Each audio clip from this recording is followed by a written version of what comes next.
అందరికీ మన ప్రభువును రక్షకుడైన యేసుక్రీస్తు వారి పేరిట ప్రేమపూర్వకమైనటువంటి వందనాలండి. ప్రియులారా, మనలో కొంతమందికి కొన్ని విషయాలంటే భయం ఉంటుందండి. అఫ్కోర్స్ కొంతమందికి అన్ని విషయాలంటే భయం ఉంటుంది. కొంతమంది ఎగ్జామ్స్కి భయపడుతూ ఉంటారు, కొంతమంది ఇంటర్వ్యూస్కి భయపడుతూ ఉంటారు, కొంతమంది లైఫ్ పార్ట్నర్ని చూస్ చేసుకునే విషయంలో భయపడుతూ ఉంటారు, కొంతమంది చిల్డ్రన్ని పెంచే విషయంలో భయపడుతూ ఉంటారు, కొంతమంది ప్రతి దానికి భయపడుతూ ఉంటారండి. అయితే ఈ భయాన్ని ఎలా పోగొట్టుకోవాలి అనడానికి అనేకమైనటువంటి కౌన్సిలింగ్ సెంటర్స్ కూడా ఉన్నాయి. అయితే వాటన్నిటికి వెళ్ళటం వల్ల మేబీ ఉపశమనం రావచ్చేమో, అది టెంపరీ మాత్రమే. బట్ పర్మనెంట్గా అన్ని విషయాల పట్ల మనం భయం పోగొట్టుకొని నిర్భయంగా దేవుని యొక్క చిత్త ప్రకారంగా మనం ఎలా బ్రతకాలి అనగానే దానికి ప్రభు అయినటువంటి యేసుక్రీస్తు వారు ఇస్తున్నటువంటి సమాధానం మనం ఒకసారి గమనించినట్లయితే మత్తయి సువార్త 8వ అధ్యాయం 26వ వచనం మనం చూద్దామండి. అందుకైన అల్ప విశ్వాసులారా ఎందుకు భయపడుచున్నారని వారితో చెప్పి లేచి గాలిని సముద్రమును గద్దింపగా మిక్కిలి నిమ్మలమాయెను. అంటే ఎవరు భయపడతారు ఇంతకీ అంటే అల్ప విశ్వాసులు. ఎవరికైతే దేవుని యెడల విశ్వాసం తక్కువగా ఉంటుందో, ఎవరికైతే దేవుని యెడల విశ్వాసం లో లెవెల్స్లో ఉంటుందో వారు మాత్రం ప్రతి చిన్నదానికి భయపడతారు, ప్రతి పెద్దదానికి గాబరా పడుతూ ఉంటారు. అయితే మనలో ఉన్నటువంటి భయాన్ని పోగొట్టుకోవాలంటే మనం లోకములో ఉన్నటువంటి వస్తువుల మీద, లోకంలో ఉన్నటువంటి మనుషుల మీద, లోకంలో ఉన్నటువంటి ఆపర్చునిటీస్ మీద కాకుండా, వాటి మీద డిపెండ్ అవ్వకుండా, వాటి గురించి మనం ఆలోచించకుండా లోకాలను కలిగించి జగత్తును నిర్మించి అందులో మనల్ని భద్రంగా ఉంచి మన కొరకు అన్నీ చేసి తన సొంత కుమారుని కూడా మన కొరకు అర్పించినటువంటి దేవుని యెడల కనుక మనం విశ్వాసం ఉంచగలిగినట్లయితే my dear brothers and sisters, ప్రతి ఒక్కదాని విషయంలో మనం విజయాన్ని పొందగలం.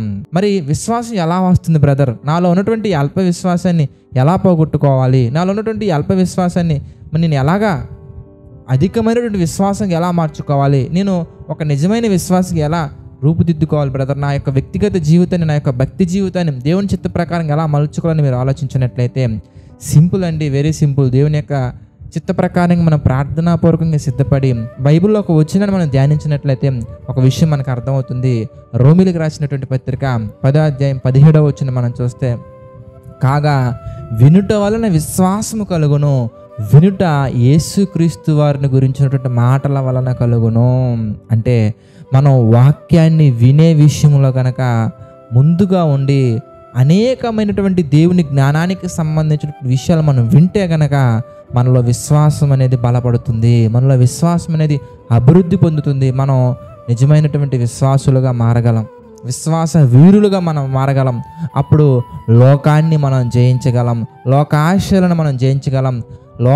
లోకాశలను జయించినటువంటి మనం అప్పుడు ఎగ్జామ్స్ని జయించలేమా my dear brothers and sisters? అప్పుడు ఒక జాబ్ని మనం జయించలేమా? ఏ విషయంలో మనం ఇంకా తక్కువగా మారుతాం చెప్పండి? ఎందుకంటే మన విశ్వాస విషయంలో గొప్పవారుగా ఉన్నాం కనుక.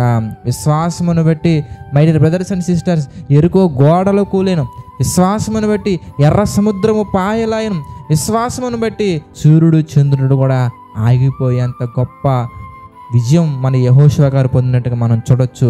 అలాంటి ఎన్నో గొప్ప విశ్వాస వీరుల త్యాగాలు మన హెబ్రీయులకు రాసినటువంటి పత్రిక 11వ అధ్యాయాలు మనకి చాలా కనబడతాయండి.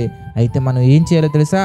విశ్వాసంలో బలపడాలి. అలా బలపడాలంటే దేవుని యొక్క మాటలు మనం ఎక్కువగా వినాలి. మనం ఏం చేస్తామంటే జస్ట్ డైలీ డివోషన్ ఒక 10 నిమిషాలు వింటాం, లేదంటే కనుక ఒక సండే వర్షిప్ ఒక ప్రసంగం వింటాం, లేదంటే కనుక ఎప్పుడైనా మనం వినే విషయం కూడా ఎలా వింటా ఉంటానండి, మన పనులు మనం చేసుకుంటూ వింటూ ఉంటామండి. కొంతమంది సిస్టర్స్ ఉంటారండి, వంటగదిలో వంట చేసుకుంటూ ఉంటారు, ఆరాధన టీవీ కానీ, శుభవార్త ఛానల్ కానీ ఇవన్నీ పెట్టుకొని ఫుల్ సౌండ్ పెట్టుకొని ఇక వాళ్ళ పనులు వాళ్ళు చేసుకుంటూ ఉంటారు. వాళ్ళ శ్రద్ధ అంతా కూడా మరి వంట మీద ఉంటే మరి దేవుని యొక్క మాటల మీద ఎప్పుడు ఉంటుందండి?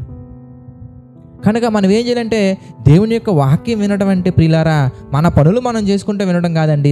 శ్రద్ధగా మనం కూర్చొని ఒక్కొక్క విషయాన్ని మనం ఆలోచించుకుంటూ మనం వింటూ వెళ్ళాలి. అప్పుడు మనలో విశ్వాసం అనేది బలపడుతుంది, మన విశ్వాస విషయంలో గొప్పవారుగా ఉంటాము.